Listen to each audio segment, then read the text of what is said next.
say we're at $999,000 now. $999,000 is the bid. So, okay. So you started in Australia where auctions were prominent.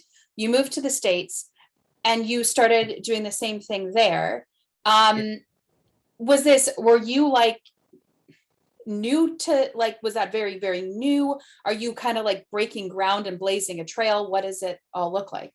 Yeah, it's look, auction as a concept has been around for centuries and it's one of the oldest methods of buying and transacting in any type of product, not just real estate.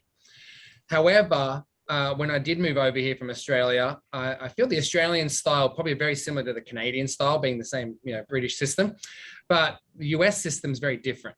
And I had to adapt, and I had to understand the different rules, legalities, compliances, and that is a bit frustrating because I'm used to, as an auctioneer coming from Australia, having a reserve on every price. So the seller would set their expectation.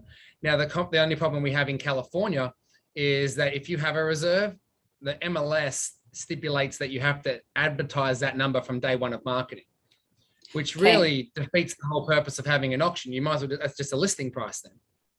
Right, yes. So we've developed a system where in our contract on page 2, paragraph 4D for David, it says the seller has the right to accept, reject, or negotiate, whether it be before auction, at auction, or for 60 days after auction. Wow. So we've safeguarded our seller. There are 2 styles of auction in the US currently.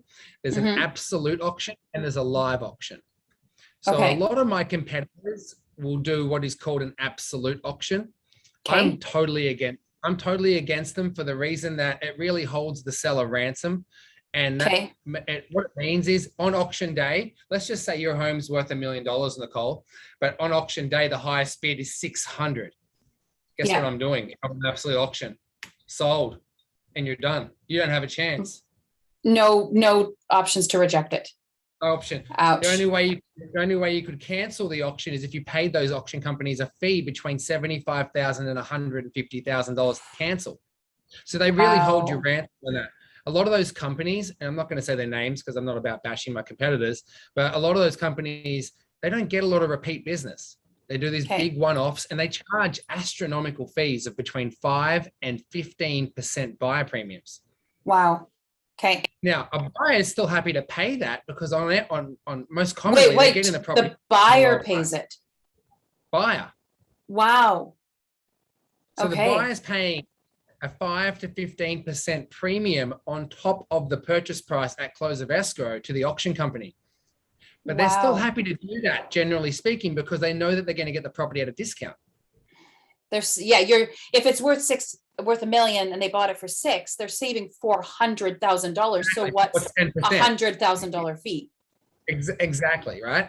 So what we do, I credit ourselves that we don't sell properties for discounts. We make records and break records. And in doing that, we only charge our buyers a 2% buyer premium. For 2 reasons. Number 1 reason, why should I be getting paid more than you, the listing agent? You're the one who's done all the hard work to get the listing. You procured a relationship over a long period of time or a short period of time. And chances are you're probably only getting between 2 and 3% as a commission on the listing side, right? Yeah. So why should I take more than the person who's done all the hard work to get that listing, right? For sure. So I like to be competitive. We are the cheapest in the marketplace at 2%.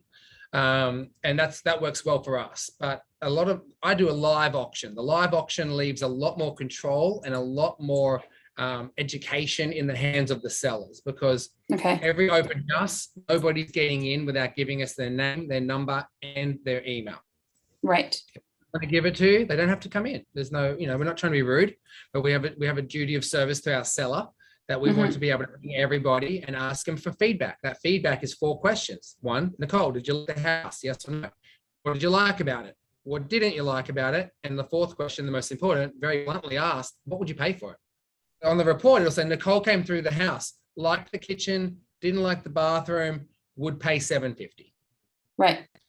You give that report to your seller twice a week for 3 weeks, they know exactly what their home is worth. Totally. Yeah. When you go to auction, then the seller knows roughly where that auction's going to land within reason. Yeah. And that makes them more confident about a sales price on the day.